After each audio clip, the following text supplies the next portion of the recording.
Muito boa tarde, este é o programa Eclésia que está novamente consigo para lhe propor os temas que marcam a atualidade informativa na Igreja Católica.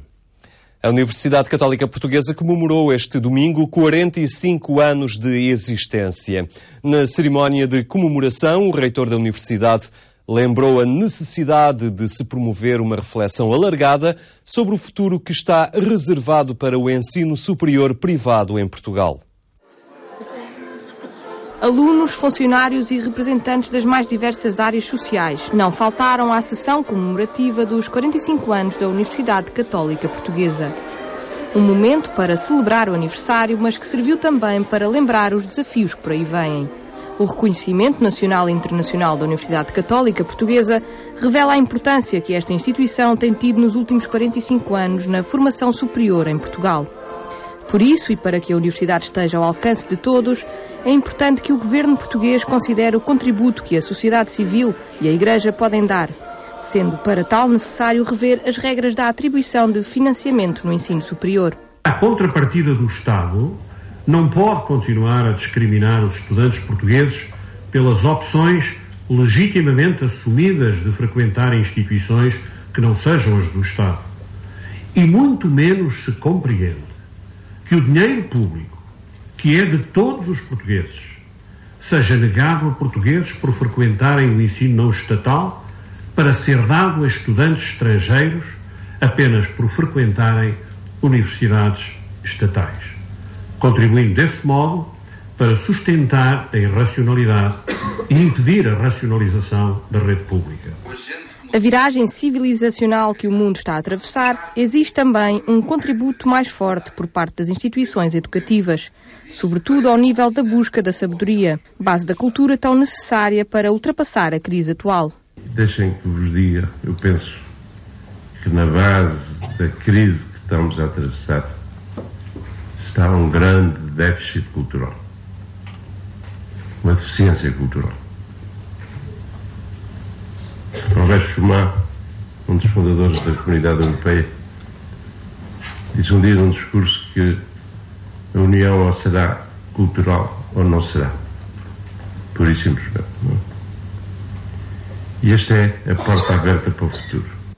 A cerimónia, realizada no Auditório Cardeal Medeiros, contou ainda com a distribuição de medalhas de prata aos funcionários que completaram 25 anos de serviço na Universidade, a entrega dos diplomas de doutoramento e a distinção de figuras da sociedade civil que ajudaram a instituição ao longo dos anos.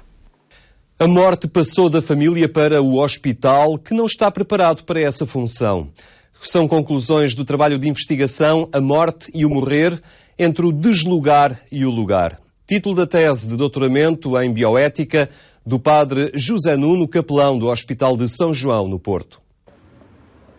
É no hospital que morrem mais de 60% dos portugueses. Nos últimos 30 anos, a morte passou da família para o hospital. Uma realidade com um aspecto positivo.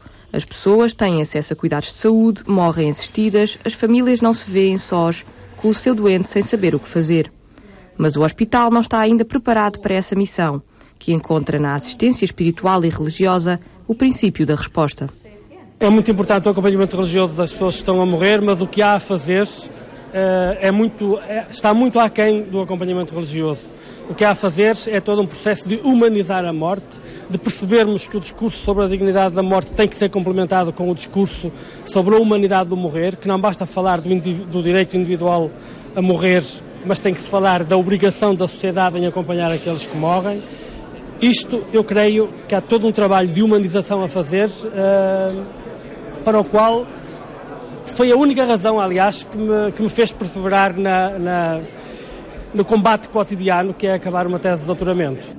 A originalidade da investigação agora concluída responde assim às urgências de respostas ao sofrimento e à solidão dos que morrem, dos seus familiares e até dos que trabalham no hospital. Na realidade, a transferência da morte domiciliária para a morte hospitalar trouxe problemas para os quais os hospitais não estavam preparados e aos quais têm de responder, obviamente. Não é possível voltar para trás, não é possível voltar a generalizar a morte nos domicílios por motivos sociológicos e populacionais e demográficos bem conhecidos, mas é possível adaptar a morte hospitalar de maneira a torná-la cada vez mais humana e mais pacífica, e se pode dizer mais feliz, se o paradoxo me é permitido. Questão que nesta tese é central e prioritária, dado que humanizar é evangelizar. Não se vive bem numa sociedade em que se morre mal, e por isso as conclusões desta tese serão essenciais no contexto da pastoral da saúde. Pomos muito o problema de acompanhar o doente, de fazer uma ressocialização da parte final da vida de cada doente. Então, dentro dessa perspectiva, este estudo, que é um estudo exaustivo, muito profundo, com estatísticas muito interessantes, realmente é extremamente importante para o trabalho pastoral da saúde que nós realizamos em termos de saúde global, saúde até ao fim, a saúde que também é a saúde da envolvência afetiva que qualquer pessoa tem direito a viver, precisamente em todos os momentos do seu caminhar, mesmo na etapa final. Um trabalho que pretende ajudar a recuperar a humanidade da morte no hospital, porque a morte humanamente acolhida e vivida é a maior fonte de uma espiritualidade sadia. Para tal, a existência de mais serviços de cuidados paliativos nos hospitais é essencial. Não é só humanizar, é também fazer um apelo à necessidade absoluta de que haja cuidados paliativos no interior dos hospitais. Infelizmente as pessoas agora já não morrem em casa, o que até demonstra. Portanto, se morrem no hospital, o hospital tem de passar a ser um bom lugar para as pessoas morrerem. É um tema pertinente em extremo. É um tema extremamente pertinente, porque é o tema da humanização das fases finais da vida das pessoas, sobretudo das pessoas doentes.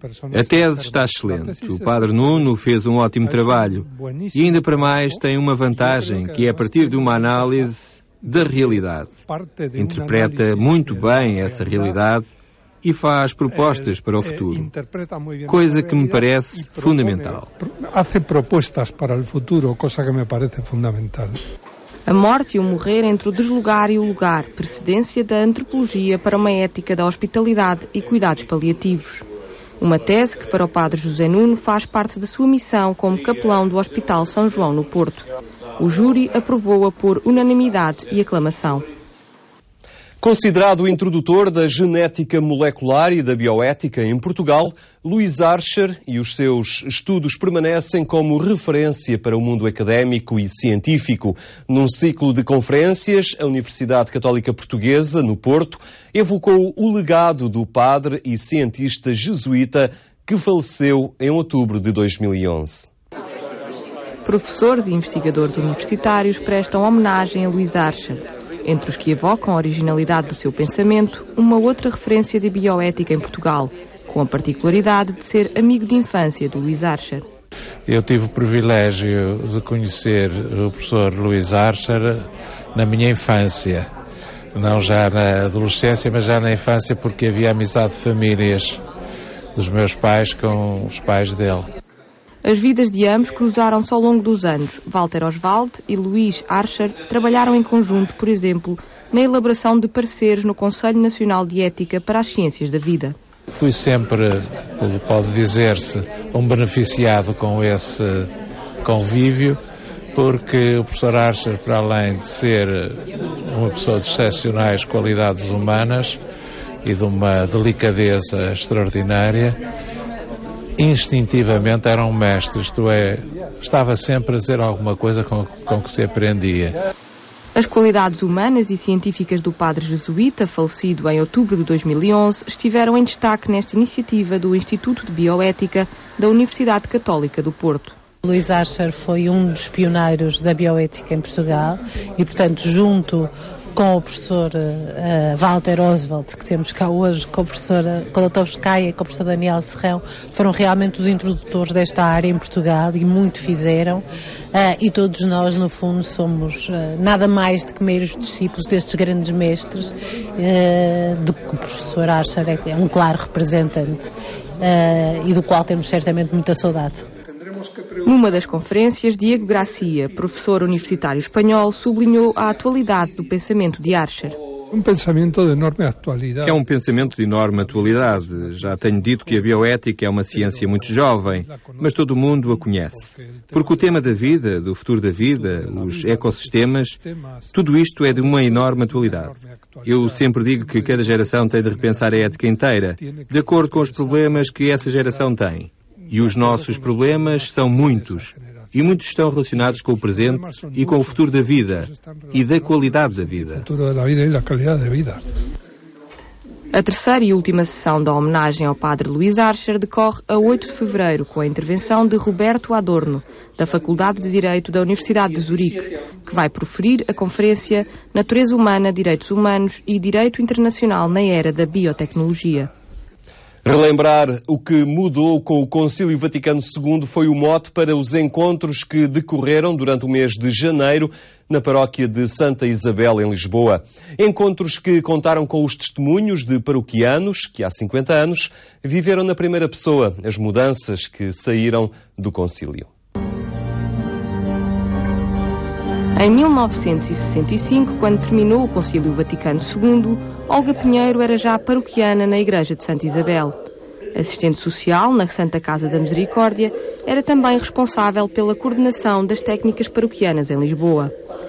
Conhecedora assim de várias realidades paroquianas, Olga não hesita em afirmar que Santa Isabel e o seu parco, Armindo Duarte, marcavam a diferença.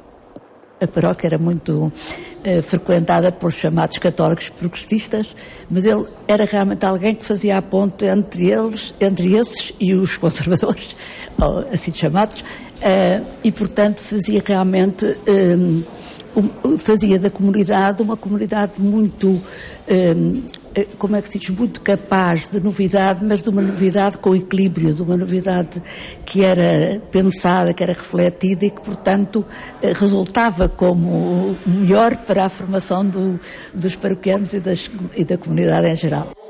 Uma predisposição para a novidade que se verificou desde logo com as mudanças vividas na paróquia depois do concílio. Lembro-me de ter pertencido a um grupo de reflexão teológica que chamávamos o Grupo T, que era um grupo relativamente pequeno de pessoas que tínhamos como base de reflexão primeiro alguns artigos da revista Concílio e depois, mais tarde, os próprios documentos conciliares. Com as mudanças introduzidas pelo Concílio Vaticano II, os leigos passaram a ter um papel de maior relevo nas decisões paroquiais. Aqui na paróquia havia um grupo de paroquianos, de homens e mulheres, que apoiavam a equipe sacerdotal no conteúdo das homilias dominicais. Portanto, numa preocupação muito grande, de trazer o sagrado à vida comum, à vida de todos os dias. Também João Lamas viveu na primeira pessoa as mudanças que o concílio introduziu no dia-a-dia da Igreja. Na altura pertencia à paróquia de Benfica e já fazia parte do movimento por um mundo melhor. Uma antecipação ao concílio, na sua opinião. Foi curioso porque quando começaram a sair os documentos e assim as notícias do que estava a ser tratado no concílio, achei imensa graça porque era uma repetição praticamente daquilo que se tinha ouvido durante as sessões do Movimento para um Mundo Melhor. Um movimento extraordinário que só não foi necessário continuar porque, como justamente foi uma antecipação ao concílio, o que se prolongou para diante disso foi os estudos do concílio em si mesmo e não propriamente de um movimento que lançou as bases para isso. Exemplos de memórias que enriqueceram estes encontros, já cheios de tradição na Igreja de Santa Isabel. Eu lembro-me em miúdo de vir aqui a este mesmo salão, ouvir e participar em sessões que tentavam trazer-nos a par e passo o Concílio Vaticano II. Muito sob o ponto de vista da liturgia, mas também da participação dos leigos. E, portanto, para os mais antigos, dizia, era a memória. Para os mais novos é o aprender coisas e o entender o que é que o concílio tem a dizer à Igreja de hoje e ao seu estilo de sermos igrejas aqui em Lisboa. O Concílio Vaticano II será também o tema das jornadas de estudo na Faculdade de Teologia da Universidade Católica Portuguesa, que decorrem de 7 a 9 de março em Lisboa. E no espaço que reservamos ao olhar e reflexão em torno das dinâmicas iniciadas há 50 anos com o Concílio Vaticano II, temos hoje o Padre Salvador Pienino, da Universidade Gregoriana de Roma. Ele esteve recentemente entre nós e fala-nos dos desafios que o Concílio continua a lançar hoje à Igreja.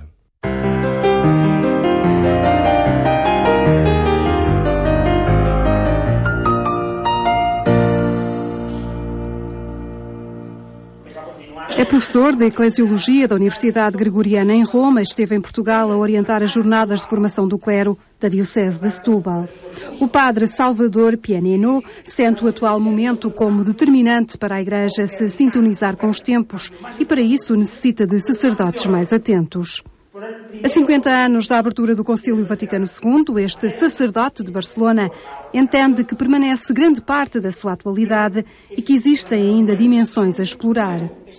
Eu penso que sim. De facto, se nós olharmos para a história dos concílios, percebemos que todos eles levaram muitos anos a revelar todos os seus frutos. Eu penso que este concílio continua ainda a ser a referência para a qual todos devemos olhar, o ponto de referência. Sobretudo porque tem dois aspectos importantes. Por um lado, o adjornamento, esse observar as coisas e tentar descobrir, perante o que se passa, como falar de Cristo. Em segundo, o não perder nunca a dimensão espiritual, no nosso mundo muito positivista. Eu penso que o Concílio também nos recorda que a dimensão espiritual, ainda que com palavras mais modernas, nunca se pode perder. Adjornamento e dimensão espiritual, eu penso que seria para mim o que o Concílio hoje nos interpela. Não precisaria a Igreja de uma maior versatilidade para responder ao mundo de hoje? Não tem por vezes respostas demasiado formatadas e rígidas, demasiado enquadradas nos esquemas doutrinais, perdendo alguma espontaneidade e precisão no seu diálogo com a humanidade? A questão da linguagem é um tema que ainda não está solucionado. É uma das questões destes 50 anos que convém aprofundar. O tema linguístico pode-se retraduzir para a linguagem de hoje, para as categorias de hoje. Esta é uma das grandes tarefas pendentes, porque adjornar é ter presente esta questão. Uma vez que já temos o concílio como herança, convém avançar com uma linguagem que as pessoas digam: isto vale a pena. Ao mesmo tempo, vivemos uma época marcada pelo secularismo, por uma certa indiferença às formas de religião mais institucionalizadas, mas, simultaneamente, salta também à vista uma busca pelo transcendente, uma valorização do silêncio, da espiritualidade. A Igreja devia estar mais atenta a esta dimensão. Eu penso que sim. Creio que isso é fundamental. Neste momento em que, por um lado, nos deparamos com a secularização, mas percebemos também sementes de transcendência, eu penso que isto é importante, sobretudo também com um anúncio claro e explícito de Jesus Cristo. Ele é o nosso tesouro, é único. É Ele que temos de anunciar constantemente como novidade, como aquele que nunca passa. Este será também o ano em que a Igreja promove o Sínodo para a nova evangelização. A palavra nova evangelização quer dizer duas coisas. Em primeiro, nova evangelização na Europa, que já foi evangelizada há muitos séculos, mas também quer dizer novas formas. Penso que aqui estão as duas coisas. Somos já evangelizados de longa data, mas por sua vez necessitamos de novas formas que podem tornar presente e vivo Jesus Cristo hoje. Para o padre Salvador Pienino, a Igreja tem de estar no meio dos homens. Isto é fundamental. Isso é fundamental. Senão, tornar-nos-íamos uma seita fechada. Mas isto de estar no meio dos homens significa dificuldades. As coisas nem sempre correm como desejamos. Mas essa capacidade profética da qual eu falava antes, penso que não a podemos perder. Estás no meio, mas sem perder essa força. E aqui está o germe das grandes comunidades, dos grupos de revisão de vida e de leitura do Evangelho, que podem ajudar a manter no meio de tudo um certo testemunho. Mas a Igreja também tem de aprender a escutar o mundo de hoje e a ter diante dele uma postura de humildade e diálogo. Estando conscientes daquilo que o Papa disse na República Checa e que também o podemos aplicar aos nossos países, e que é essa expressão da minoria criativa, essa minoria militante, embora exista essa maioria de batizados. Na verdade, a Igreja é uma minoria e ela devia ser criativa.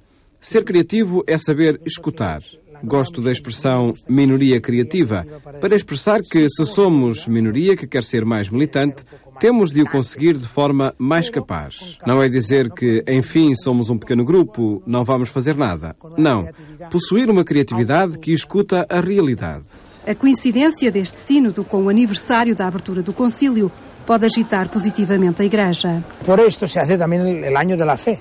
E neste sentido, há também o Ano da Fé, em outubro. É toda uma amálgama de questões para dizer que aqui temos que encontrar o centro das coisas. Penso que é uma forma de nos sacudir um pouco, a todos, e fazer saltar o pó e o cansaço que por vezes carregamos. Salvador Pianino está consciente de que este não será um desafio fácil de vencer, mas por isso mesmo mobilizador. Custa. Temos de ser claros. Custa. Temos que fazer um certo esforço porque há algum cansaço em alguns setores, principalmente ocidentais e europeus. Convém perceber que é pior cansarmos-nos porque, nessa altura, estaremos mais desiludidos, ainda que o Espírito faça o seu caminho. Mas o Espírito também confia sempre em que nós metamos as mãos ao trabalho. No Ano da Fé, de um sínodo sobre a nova evangelização e a lembrar 50 anos da abertura do Concílio Vaticano II, a Igreja novamente perante o desafio de acertar o passo com os tempos e com o cotidiano da humanidade.